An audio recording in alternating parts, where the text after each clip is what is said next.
Nah, inilah kondisi bibit yang saya sudah keluarkan dari ruang karantina penangkaran yang dinaungi dengan paranet. Nah, langkah selanjutnya saya akan melakukan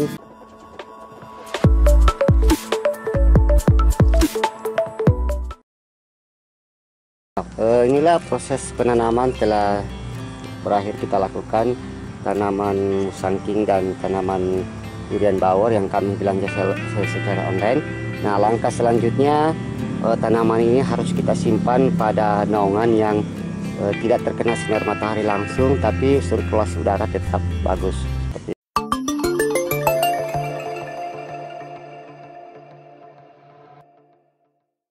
Nah, setelah penanaman seperti ini ya, setelah penanaman seperti tanaman yang kita lakukan karantina ini, bisa kita lakukan dengan melakukan penyemprotan vitamin B1 ya, atau hormon atau ya, untuk sebagai perangsang sebagai perangsang tumbuh pada tanaman. Jadi nanti kita akan semprot seluruh tanaman ini, baik mulai dari batang sampai daun. Jadi kalau tidak ada produk vitamin B1 atau sejenis hormon atonik, nah bisa kita gunakan perasan toge untuk membantu memulihkan kembali tanaman ini. Nah, di sini saya akan menggunakan salah satu produk ya, yang saya bilang tadi ya, dimana fungsi dari ini adalah sebagai zat perangsang tumbuh. Jadi nanti saya akan semprotkan pada tanaman media yang baru tiba ini untuk menyegarkan kembali pertumbuhannya agar tanaman tidak terlalu mudah stres seperti itu. Jadi dosis yang saya gunakan sesuai dengan label yang di sini, bisa kita gunakan sesuai label mulai dari dosis 1 milis sampai agak kecil pesannya ya. Ya, dosis yang bisa kita gunakan di sini bisa kita gunakan 1 ml per liter air. Nah, di sini saya sudah siapkan spray ukuran kira-kira 1 liter. Jadi nanti saya akan gunakan hanya sekitar 1 ml untuk melakukan penyemprotan ZPT pada tanaman yang baru tiba ini agar tidak stres. Ya, sebelum kita pakai, ada baiknya baca dulu aturan pemakaian dalam penggunaan bahan-bahan perangsang ini sesuai dengan dosis yang kita gunakan. Kemudian kita buka wadahnya. Nah, kemudian kita ambil menggunakan spoit dengan ukuran kira-kira 1 ml.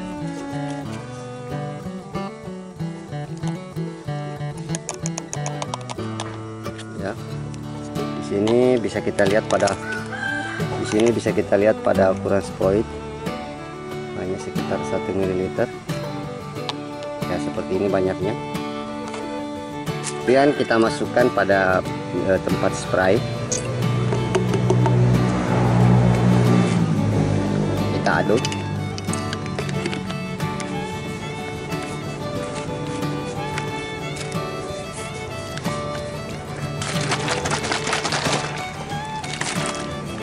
Setelah kita aduk, bisa kita semprotkan ke seluruh tanaman kita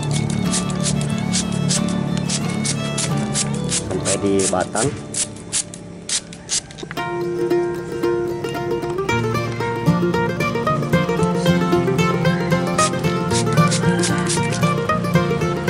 Ya, oke. Setelah sudah kita lakukan penyemprotan hormon atau seluruh bagian tanaman. Nah, sekarang tanaman ini kita biarkan sampai 10-15 hari. Kita lihat perkembangannya sampai di mana, apakah tunas sudah menemukan tunas baru. Kalau sudah menemukan tunas baru, berarti tanaman sudah menandakan bahwa tanaman ini sudah hidup dan bisa beradaptasi dengan media yang kita tanam di planter bed ini.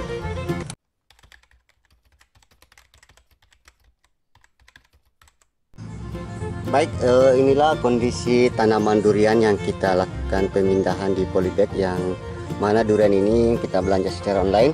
Ini kondisi setelah 1 minggu, kita lihat daun sudah berguguran. Artinya ini jangan kita risau atau takut, karena tanaman ini memang biasanya menggugurkan daun yang tidak diperlukan karena proses stres dalam perjalanan pada saat kita belanja online. Nah, ini durian bawor ya, durian bawor. Kita lihat tinggal beberapa lembar saja daun yang ada. Nah, tujuan dari menggugurkan daunnya ini untuk merangsang kembali tumbuhnya tunas muda baru. Sama juga durian musangking ini, ya kondisi setelah 1 minggu kita lihat hampir 80% daun gugur ya. Enggak, ini mungkin bukan jadi faktor masalah karena disinilah daun akan nanti merangsang kembali, atau tanaman ini akan merangsang kembali munculnya tunas-tunas baru. Nah, kita lihat setelah umur 7 minggu atau 1 minggu ini sudah mulai ada titik-titik tumbuhnya tunas muda baru yang kita bisa perhatikan. Nah, ini sudah ada tanda-tanda bahwa tanaman ini sudah mulai beradaptasi dengan media ini, dan akar sudah mulai berkembang untuk mengambil sari-sari makanan dan menyuplai tanaman ini kembali agar kembali subur. Nah, ini kondisi dalam waktu sekitar 1 minggu.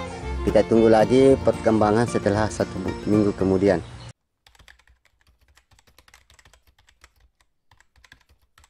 Oke sahabat Inforagam Pertanian, ya inilah bibit durian musangking dan durian bawor yang saya tanam di belakang saya ini. Sekarang saya sudah karantina sekitar 2 minggu yang lalu. Jadi sekarang kita lihat bagaimanakah kondisi bibit durian online yang kami beli secara online ini. Nah, kami akan memperlihatkan bagaimana kondisi terakhir setelah 2 minggu saya karantina sejak bibit ini tiba di tempat kami. Nah, bisa kita perhatikan untuk durian musangking ini yang kami belanja secara online ini setelah karantina hampir 2 minggu yang lalu. Jadi kondisinya sekarang kita lihat hampir sebagian daun, kira-kira 70% daun itu menggugurkan sendiri karena terjadi stres yang sangat berat karena dalam proses perjalanan yang sangat panjang. Tapi kita lihat setelah saya karantina dengan perlindungan tanpa cahaya matahari selama 2 minggu ya. Jadi kita lihat kondisinya sekarang ini, bisa kita perhatikan bibit sudah mulai menyesuaikan diri. Tanda-tandanya kita lihat tunas baru sudah mulai muncul ya. Kita lihat ini, perhatikan sampai di pucuk. Nah, ini kita perhatikan walaupun di titik pucuk ini sudah kita lihat agak kering ya, itu tidak masalah. Nah, intinya titik-titik pucuk yang sebelumnya ada ya, ini sudah menandakan bahwa tanaman ini sudah bisa beradaptasi dengan wilayah kita yang ada sebelumnya di ya. Jadi tanaman bibit ini sudah bisa beradaptasi di tempat kita. Nah, kita lanjut juga di tanaman durian bawor ini. Durian bawor tingkat stresnya sangat tinggi ya. Kalau kita lihat durian bawor yang kami beli dari Malang ini tingkat stresnya hampir, kalau kita lihat sampai di pucuk, hampir 100% daun itu gugur. Kita lihat daunnya semua hampir gugur sampai 2 hari kemarin saja, sampai pagi ini kita lihat daunnya yang masih hijau pun juga gugur. Tapi kalau kami lihat dari kondisi fisik dari tanaman ini tanaman sudah mulai juga beradaptasi. Kita lihat ini, perhatikan tanaman juga sudah mulai menumbuhkan tunas-tunas muda baru ya, baru bermunculan. Walaupun kita lihat di bagian titik pucuk tumbuh ini semua tanaman cabang itu sudah mulai mengering, tapi itu tidak masalah. Intinya karena memang tanaman durian ini proses karantinanya selama 2 minggu ini dalam keadaan stres, maka hampir kalau kita bilang lihat kondisinya 100% daun gugur semua ya, seperti itu. Ini kami tanam ya 2 Desember yang lalu ya. Nah, ini kita lihat kondisinya. Nah, sekarang saya akan melakukan penanganan selanjutnya setelah 2 minggu saya karantina tanaman ini. Jadi tanaman ini saya akan lakukan lagi penanganan selanjutnya. Jadi tanaman bibit durian musangking dan bawor ini yang kita belanja secara online sekarang bisa kita keluarkan dari tempat naungan ini yang kami buat dari Paranet secara sementara. Nah, sekarang bibit ini harus kita beri dia cahaya sinar matahari kira-kira antara pukul 6 sampai jam 10 pagi. Jadi lewat kita memberikan cahaya secara bertahap supaya fungsi cahaya matahari itu supaya pucuk tunas-tunas yang sudah mulai bermunculan ini merangsang lebih cepat keluar dengan adanya proses fotosintetis yang dilakukan oleh sinar matahari. Dan langkah kedua juga saya akan melakukan pemupukan dasar. Ya, di sini pemupukan dasar yang saya gunakan adalah menggunakan pupuk-pupuk anorganik atau pupuk-pupuk kimia. Jadi nanti proses pemupukan itu saya akan lakukan dengan sistem kocor pada tanaman ini agar proses pertumbuhan itu juga pertumbuhan tunas juga itu cepat keluar. Dan juga akan saya bantu dengan pemupukan lewat daun, ya, lewat daun dengan menggunakan zat perangsang tumbuh supaya proses pecahnya tunas dan proses perakaran itu lebih cepat berkembang sehingga tanaman ini bisa kembali pulih seperti sedia kala. Nah, bagaimana langkah-langkahnya? Berikut kami sajikan secara singkat. Baik, sekarang tanaman saya akan keluarkan dari ruang pembibitan yang kami karantina dengan bantuan paranet. Baik, untuk proses pemupukan dasar yang saya lakukan dengan menggunakan pupuk kimia untuk merangsang cepat pertumbuhannya bibit durian tadi. Jadi di sini saya akan melakukan dua pemupukan, yaitu pemupukan lewat daun dan lewat akar atau lewat media tanam. Jadi untuk pemupukan lewat daun bisa kita langsung semprotkan pada seluruh permukaan tanaman, baik itu daun, cabang maupun ranting, agar cepat merangsang keluarnya atau merangsang cepat pulihnya tanaman sehingga tanaman bisa merangsang keluarnya tunas-tunas baru. Jadi nanti di sini saya akan gunakan produk, yaitu produk ZPT, ya, ZPT. Jadi fungsi produk ini adalah untuk merangsang keluarnya tunas-tunas mula baru dan juga melindungi tanaman dari serangan-serangan cendawan atau patogen. Jadi kita harus gunakan pupuk-pupuk daun itu yang bisa juga melindungi tanaman dari serangan patogen atau cendawan yang menyebabkan nanti tanaman setelah keluar itu bisa saja karena di area baru bisa saja mungkin terinfeksi oleh serangan jamur. Untuk proses pemupukan yang lewat media atau lewat akar, di sini saya hanya menggunakan pupuk-pupuk makro utama, yaitu NPK. Jadi NPK yang saya gunakan sini adalah NPK Ponska dengan 15-15-15, artinya nitrogen 15, fosfor 15 dan kaliumnya 15. Ini warnanya sebenarnya dalam bentuk butiran. Ya, saya sudah rendam kira-kira semalaman supaya proses larutnya pupuk ini lebih cepat, karena kalau dalam bentuk masih butiran itu proses larutnya dalam air itu agak lama. Jadi kita rendam dulu, kira-kira perendaman itu hanya kita basahi saja. Jadi hasilnya seperti ini. Ini adalah NPK Ponska yang berwarna merah, ya. Kemudian saya tambahkan lagi unsur-unsur hara makro sekunder dan makro sekunder dan makro unsur mikro, yaitu di sini saya gunakan kalsium, ya, kalsium super, ya, kalsium super plus ZPT juga.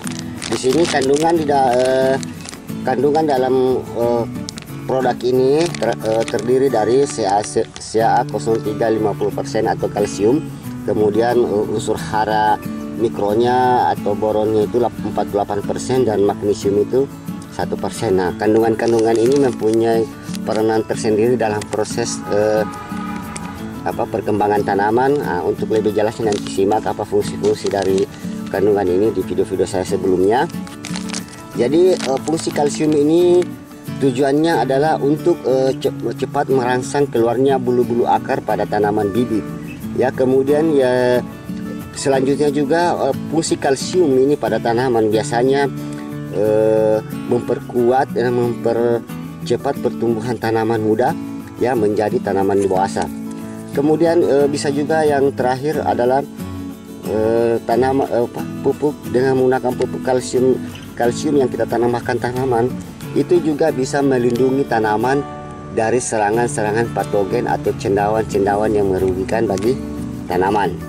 Nah, nanti dosis yang akan saya gunakan di sini adalah dosisnya 1 gram per 1 liter air. Oke, kita langsung mengaplikasikannya.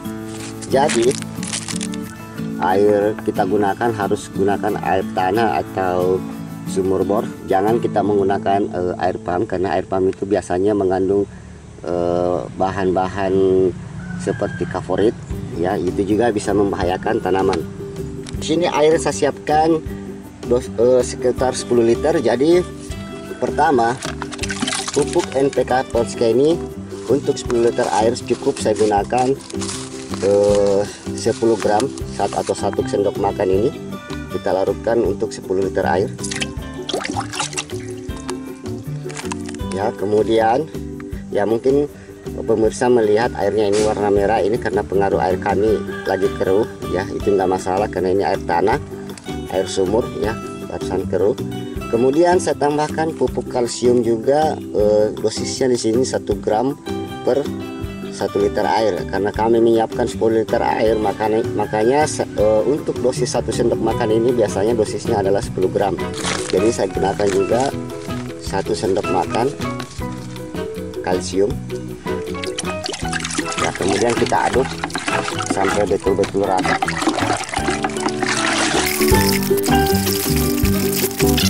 Langkah selanjutnya, ya sebelumnya kita bersihkan dulu daun-daun yang gugur. Tanahnya kita gemburkan dulu supaya proses penyerapan pupuk ini lebih maksimal sampai di dasar tanaman. Selanjutnya, lakukan pemupukan di sekitar area tanaman. Jadi jangan langsung menyiram pada pohon pokok ini, ya. Jangan kita menyiram pada langsung pokok tanaman musang ini atau bibit ini, karena bisa saja pokok ini karena belum kuat, kita menggunakan pupuk-pupuk ini bisa saja menjadi racun bagi tanaman. Jadi proses pemupukan usahakan di area pinggir tanaman seperti ini, ya, pada titik polybagnya. Ya, cukup kita masukkan kira-kira 2 liter per tanaman.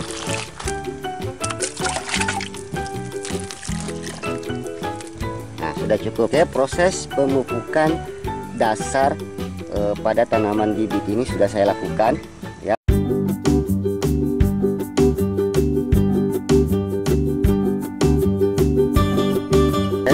Sekarang kita semprotkan juga pada tanaman bibit durian tadi, semprotkan. Nah, proses pemupukan lewat daun juga saya sudah lakukan, lewat media tanah juga saya lakukan. Jadi proses ini sudah kita akhiri, nanti kita lanjut pada proses-proses selanjutnya. Baik, demikianlah sedikit informasi yang bisa kami berikan bagaimana melakukan penanganan bibit durian yang kami beli secara online, mulai dari proses karantina hingga proses pemupukan awal untuk merangsang keluarnya tunas-tunas muda baru. Semoga apa yang kami sampaikan ini bermanfaat. Sampai jumpa pada tutorial berikutnya. Assalamualaikum warahmatullahi wabarakatuh. Salam pencinta tanaman dan salam silaturahmi.